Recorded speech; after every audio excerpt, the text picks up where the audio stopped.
Portugal a occupé la Guinée-Bissau depuis 1446. Mais il a fallu attendre 510 ans pour que le premier lycée sorte de terre dans ce petit pays de l'Afrique occidentale situé entre le Sénégal et la Guinée-Conakry. On ne peut pas trouver un pays plus arriéré que la Guinée. Il n'y a rien. Mais avant le déclenchement de la lutte armée, il y avait au moins 98% d'analphabètes. La seule école secondaire qu'il y avait en Guinée a été mise en fonctionnement en 1956. Comme si cela ne suffisait pas, le 3 août 1959, des travailleurs du port de Pidjiguiti manifestent pour une amélioration de leurs conditions de vie et de travail. Une manifestation réprimée dans le sang, occasionnant 50 morts et plusieurs blessés. Cette bavure de l'armée coloniale portugaise a été le point de départ de la révolution bissau-guinéenne. Viva PSC! Viva!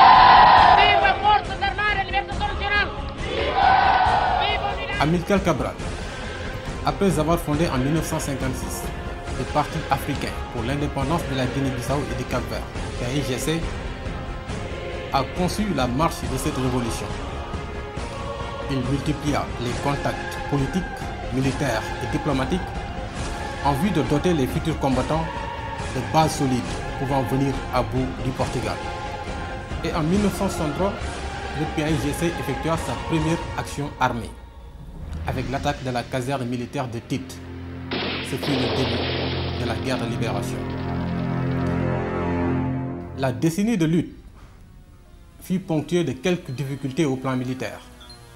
Mais le PAIGC, avec la détermination de ses combattants, enregistrait des victoires importantes dans des combats épiques, notamment dans le sud du pays, à Komo et Guilej, et à l'est, précisément à Beli, Gabo et Kasungu. Des victoires stratégiques qui ont permis d'anéantir fortement la force de frappe de l'armée coloniale portugaise. Nous considérons que notre indépendance nous permettra de développer notre propre culture, de nous développer nous-mêmes et de développer nos pays en délivrant nos peuples de la misère, des souffrances, de l'ignorance. Mais un coup de théâtre s'est produit le 20 janvier 1973 à Conakry. L'impérialisme vient de commettre un des crimes les plus odieux, les plus ignobles sur le sol libre de la République de Guinée. Amilcar Cabral, secrétaire général du PAIGC, est tombé hier samedi 20 janvier 1973 à 22h30 devant sa propre maison, lâchement et horriblement assassiné par les mains empoisonnées de l'impérialisme international et du colonialisme portugais. Mais cet événement, loin de saper le moral des combattants, a été une motivation de plus pour achever le processus de décolonisation. Le 24 septembre 1973, la Guinée-Bissau proclame unilatéralement son accession à la souveraineté internationale. A primeira Assembleia Nacional da nossa história, exprimindo a vontade soberana do nosso povo, proclama solenemente o Estado da Guiné-Bissau.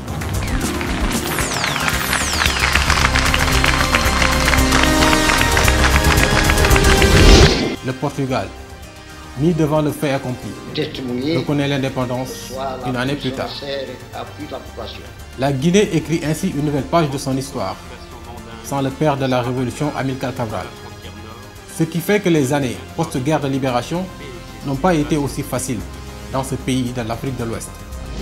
Car 6 ans après, le 14 novembre 1980, Luis Cabral, le président du Conseil de révolution, premier chef d'État de la Guinée-Bissau, fait l'objet d'un coup d'État.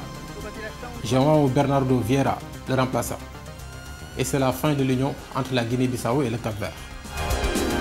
Mais c'est également le début de l'instabilité chronique politico-militaire dans ce pays de l'Afrique de l'Ouest. L'héritage tant chanté de Cabral fut mis à rude épreuve. Et la Guinée-Bissau n'arrive toujours pas à chasser les vieux démons de l'instabilité.